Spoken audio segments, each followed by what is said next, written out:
What are some good Christian books you could read?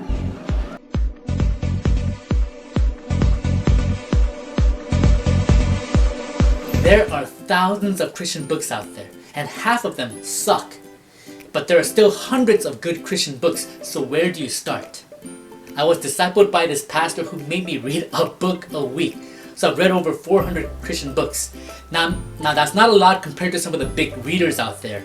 But I've read books from the early church fathers of the 2nd century to books today that haven't even been published. Yeah, publishers send me books to review before they get published, and you can read some of my reviews in the link below. A good leader is a good reader. And the day you stop learning is the day you stop teaching. So in addition to the Bible, you should read good Christian books. Now, this isn't the list of the 10 best Christian books that are out there, but the 10 essential books you should start off with so you don't waste your time with stupid books like this one. Number 1, the first book, the most well-rounded book. The book that I would give out to any new Christian along with the Bible. Let the Nations Be Glad by John Piper. Now, John Piper writes a lot of books, but I'd say a lot of his books are pretty similar. If you want the summary of his teachings, his teachings in a nutshell, Let the Nations Be Glad. It's solidly biblical. It covers the most important aspects of faith like prayer, missions, the purpose of life, the purpose of God. Definitely a must-have in your library. Number 2. Let's cover apologetics. There's lots of books out there. Now you could go with the classics like C.S. Lewis.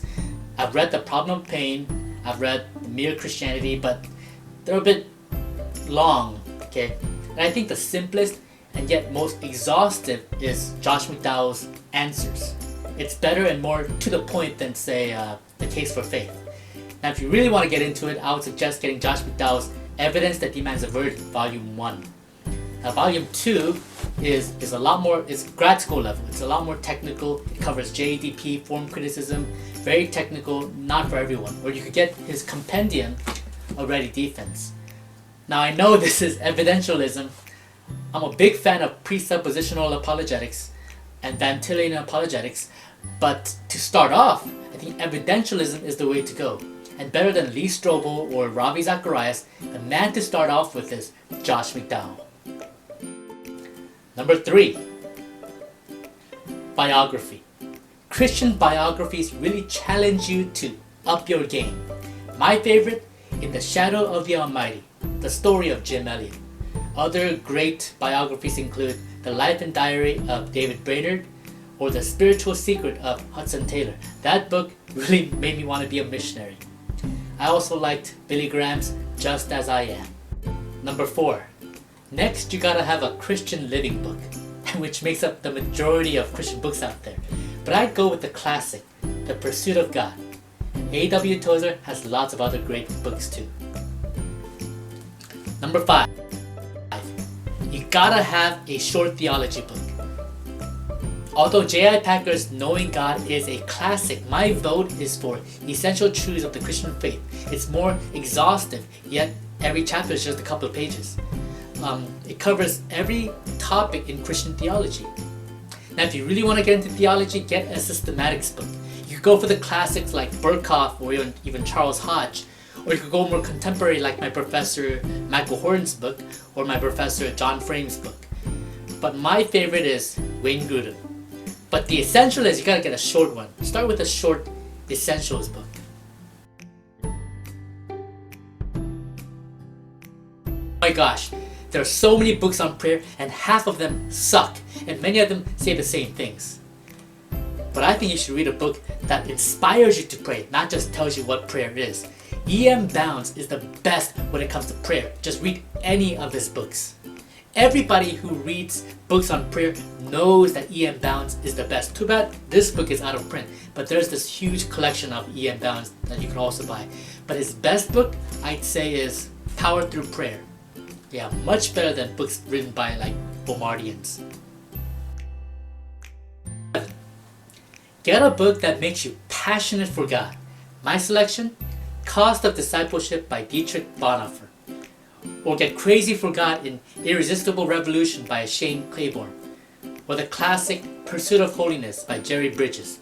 His sequel, Pursuit of Godliness, not so good.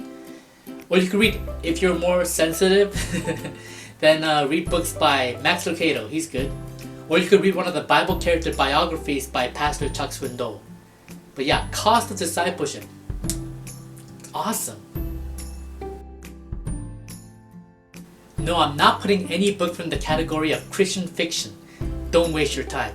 Now, there are a few good writers, but if you have time for entertainment, then read the classics like War and Peace, Grapes of Wrath, Great Expectations, Pride and Prejudice. Now, if you must read Christian fiction, go with C.S. Lewis's Screwtape Letters or Chronicles of Narnia, or John Bunyan's Pilgrim's Progress. But number 8, let me put down How to Read the Bible for All It's Worth. It's a basic hermeneutics book. It'll really help you get the most out of the Bible that you're reading. Spiritual Leadership by Oswald Sanders. This is an updated classic. It's great for anybody who's serving at church, which should be everybody, right? I mean, John Maxwell might be great for getting quotes, but if you want a true book on leadership, spiritual leadership, this is the way to go. Buy one for yourself and get one for a friend. Number 10. I could only pick one more book. Notice I didn't pick a devotional.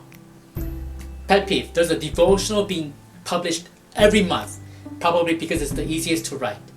But if you want a devotional, you can't beat the classic. My Utmost for His Highest by Oswald Chambers. But don't waste your time on devotionals. Just read the Bible, that should be your devotional. You don't need no devotional. But number 10, what should I choose? One more book that makes you passionate for God? I mean, my favorite author is Erwin McManus.